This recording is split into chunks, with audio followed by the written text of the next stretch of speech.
on essaie de regarder cette empreinte qu'on veut laisser, ou qu'on ne veut pas laisser, et on essaie de décrire nos relations avec la nature. Commençons avec une comparaison, les sacs plastiques et les sacs en textile.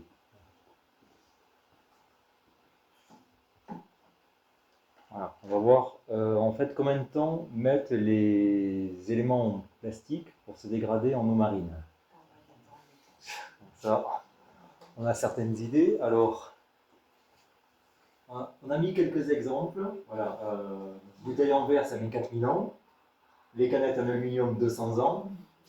Les mégots de cigarettes, 2 à 15 ans. On va un peu des conditions. Les chewing-gums, à peu près 25 ans. Les filets de pêche qu'on a vu récoltés par l'association néerlandaise tout à l'heure, 600 ans. Tout comme les lignes de pêche, hein, c'est du nylon, à peu près 600 ans. La bouteille en plastique, 450 ans. Les claquettes, les tongs, enfin les chaussures en plastique, 450 ans aussi. C'est un peu le même type de plastique. Alors, est-ce que vous avez une idée de combien mettent les vêtements en tissu Des vrais textiles, pas des vêtements en plastique, justement des vrais textiles. Coton. Coton, lin, voilà, laine. Ça va plus vite. Combien de temps? 10 ans. 10 ans.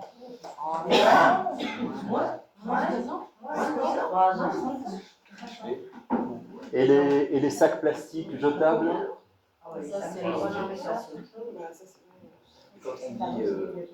Allez-y, allez-y. J'ai mis 3 ans. 7 ans, vous dites 3 ans. 3 ans. Il y a 3 ans pour les cotons. Qu'est-ce que la dégradation plastique s'il y a des microplastiques Oui. issus de la dégradation? En fait, c'est la décomposition de l'objet entier en microplastique. Parce que les microplastiques, par contre, en fait, ils vont finir. Ouais.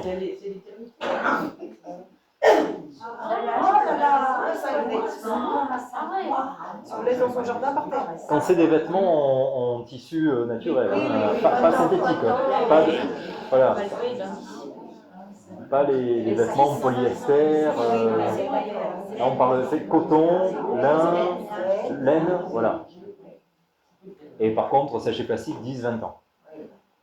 Et encore, ça dépend, parce que quand c'est au soleil, ça va se dégrader beaucoup plus vite, c'est des moyennes. Hein, L'eau salée, ça se dégrade plus. Oui, ça va se dégrader. Ça va partir en micro-particules plus rapidement, si c'est remué, si c'est contre des rochers. Voilà, donc, et ça, c'est trouvé dans une mallette pédagogique, voilà, vous avez écrit, c'est sur la pêche durable de Wallis et Futuna dans le Pacifique. Là. Oui, une question, une remarque? J'ai une question. Je vous demandais, mais comment vous calculez le nombre d'années que ça se dégrade? Ce sont des Parce estimations. qu'il y a 600 ans, il n'y a pas de plastique. En fait, c'est une extrapolation, oui, ça c'est une extrapolation, c'est-à-dire qu'on mesure sur, par exemple, 1 an, et on voit en combien ça s'est dégradé en 1 an, et on se dit, à ce rythme-là, il faudra 600 ans, en fait. C'est les chimistes qui ont calculé ça. C'est ceux qui fabriquent les plastiques, qui en fait ont calculé qu'il faudrait...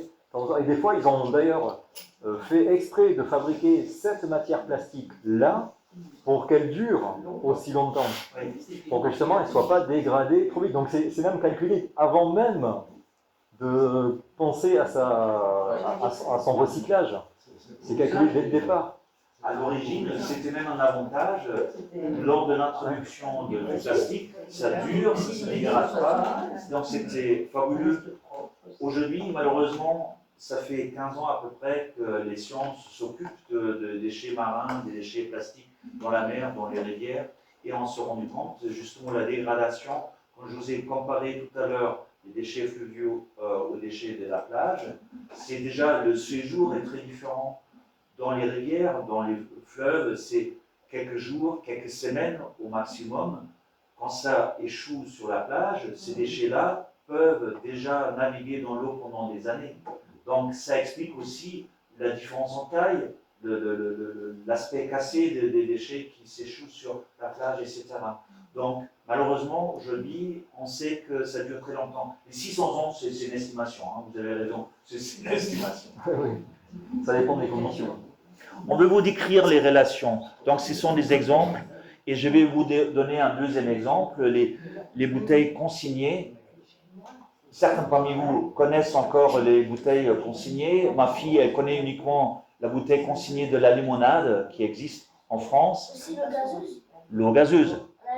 En Allemagne, voilà. Mais comme tu as un papa allemand, tu connais le système allemand. Alors, je voulais commencer avec vous de parler sur le recyclage en général. Le plastique, est-ce que vous avez une idée, c'est un texte en anglais, recycler, incinérer, laisser en nature et enfoui dans un centre d'enfouissement? Quelles sont les proportions? Est-ce que vous avez un ordre d'idée? La partie incinérée,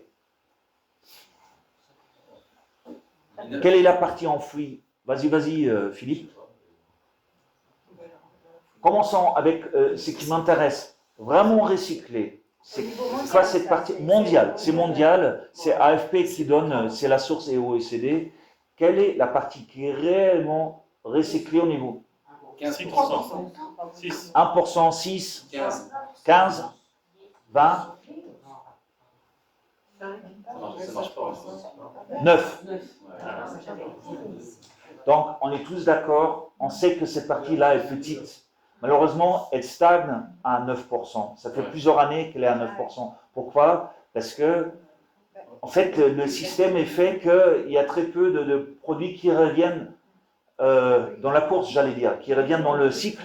C'est la circulation des déchets plastiques vers les granulés, je vais vous montrer tout à l'heure quelques photos. Il y a une toute petite partie. La bonne nouvelle, en Europe, on est plutôt bien. En France, on est plutôt bien. Parlons des déchets que je mets dans notre bac jaune.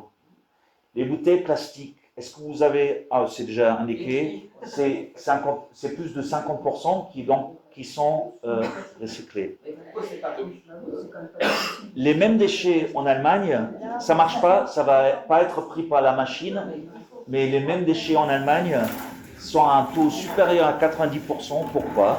Parce que les déchets en Allemagne, comme c'est ma fille, en Allemagne, c'est une reprise, c'est un automate de reprise. Là, jette une bouteille plastique dedans, c'est repris à 15 centimes la caisse. Et je peux mettre même toute une caisse. Bon, elle n'est pas remplie, mais elle est quand même acceptée. Cette caisse-là est faite de mémoire 1,50 € la caisse même. Et avec les bouteilles dedans, ça fait 2,25 €. C'est consigné, exactement. Et l'automate reconnaît le code barre et la forme des bouteilles.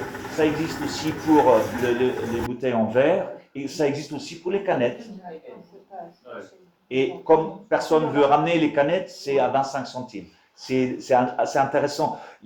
Les bouteilles en verre dont tout le monde doit se débarrasser et où le taux aussi en France est presque à 100% parce que tout le monde a besoin de s'en débarrasser, c'est maintenant entré dans les coutumes. Donc là, la consigne n'est que de 8 centimes. Par contre, la canette qu'on trouve souvent ailleurs que dans le bac jaune, elle est à 25 centimes. Alors, on prend un troisième exemple pour décrire ces relations avec la nature, c'est le filet de pêche. On revient vers cette organisation des Ocean Cleanup.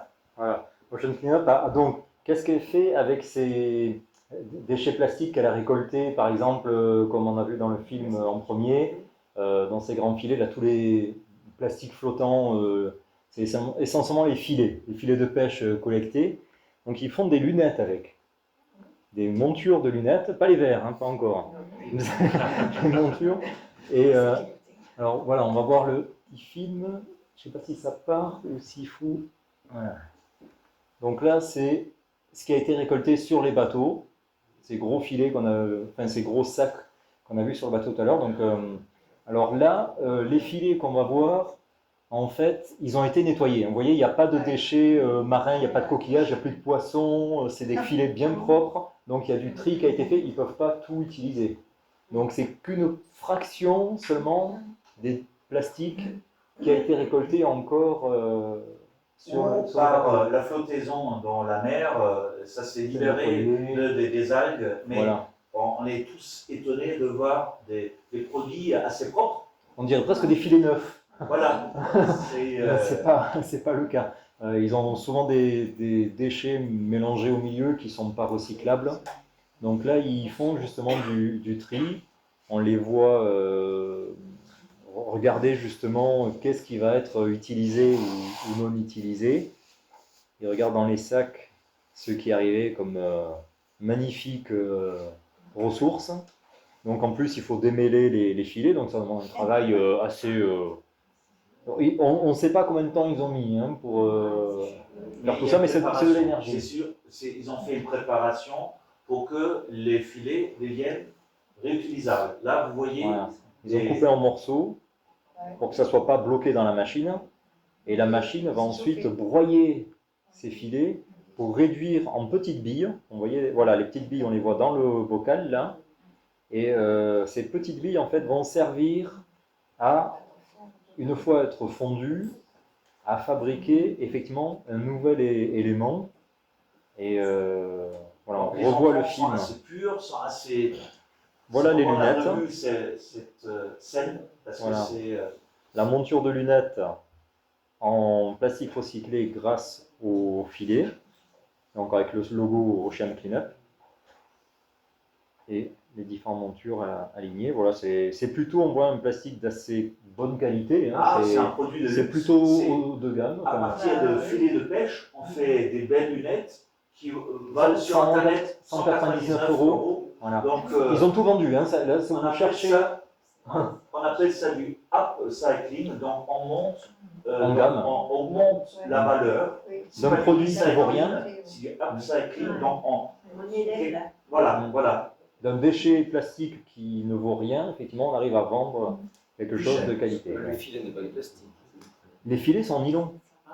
C'est synthétique, c'est pas des filets en coton, c'est pas des filets en lin, c'est vraiment des filets Polyamide, nylon. polyamide, nylon, ouais, c'est complètement synthétique. Et ce sont des belles lunettes. Mais c'est un produit de luxe. Et comme ça, C'est l'association, c'est une ONG. Hein. C'est des lunettes de soleil. Elle finance aussi ce service et ses pêches. Et ils ont tout vendu. Là, ils ont Voilà, plus on de a stock regardé pour sur l'instant. Internet et ils ont vendu tout leur stock. Avec le QR code. Voilà. Donc, c'est un bon exemple. Et malheureusement, je suis obligé de vous dire, malheureusement, en réalité, il y a certains filets de pêche qu'on ne peut pas utiliser pour le recyclage. Je vais vous montrer pourquoi.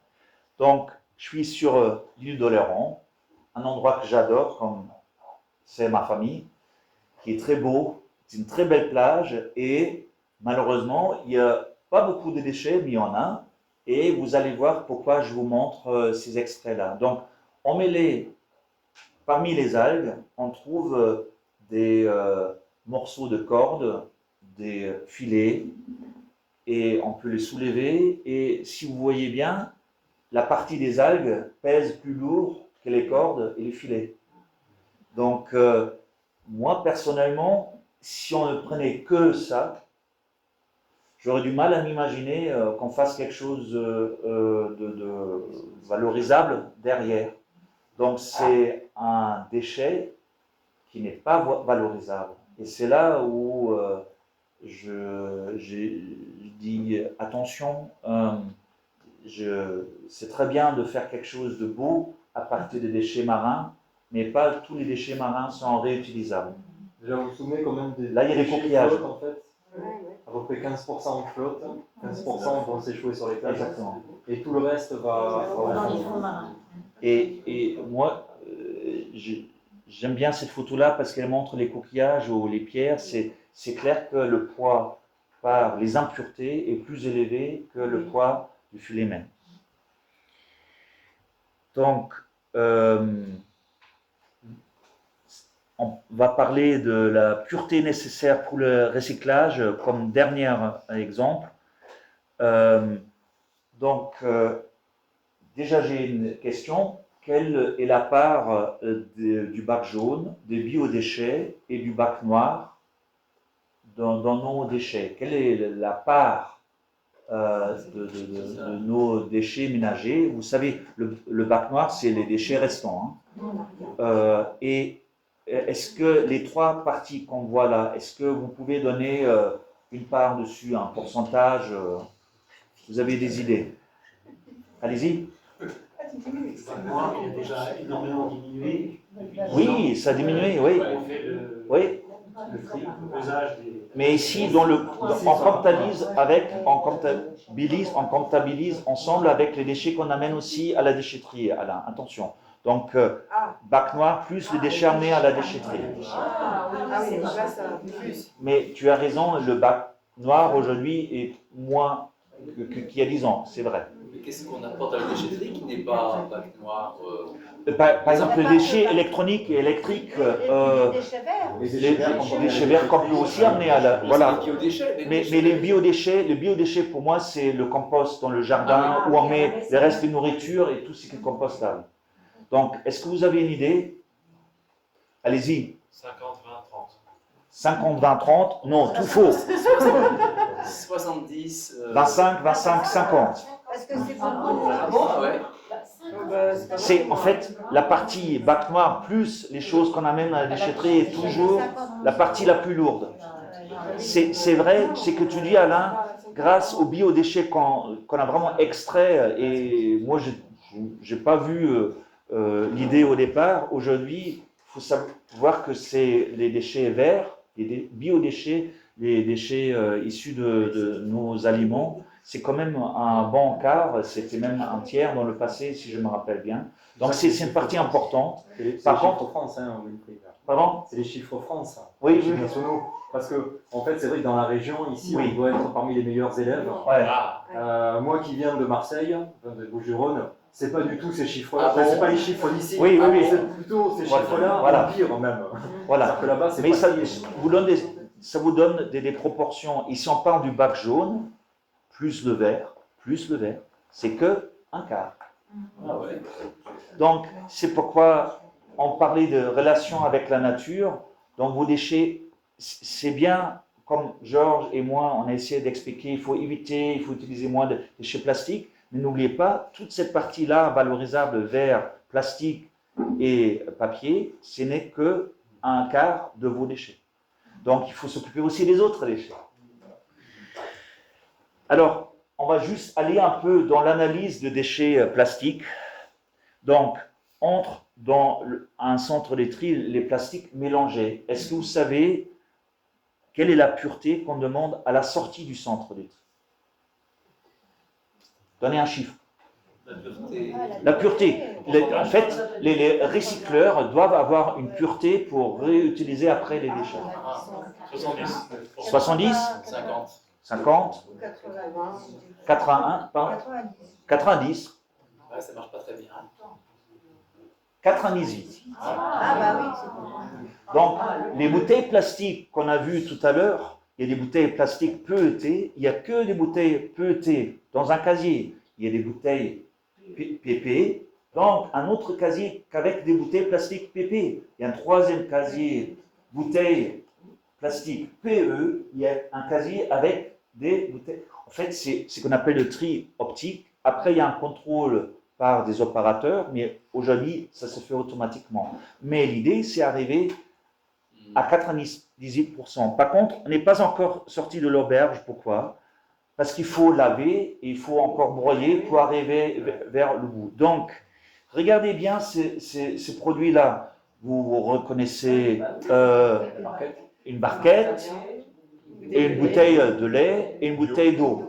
Et est-ce que vous voyez qu'il y a des impuretés à l'intérieur? Quand je parle de 98%, c'est que des barquettes, en fait, il me semble que c'est du PP, donc au milieu, c'est une bouteille PP, et là, où c'est PE. Et à droite, je suis sûr, c'est bouteille PET. Donc, déjà ça va dans 3 casiers différents. Et là, je parle de 98%. Maintenant, regardez, il y a des impuretés.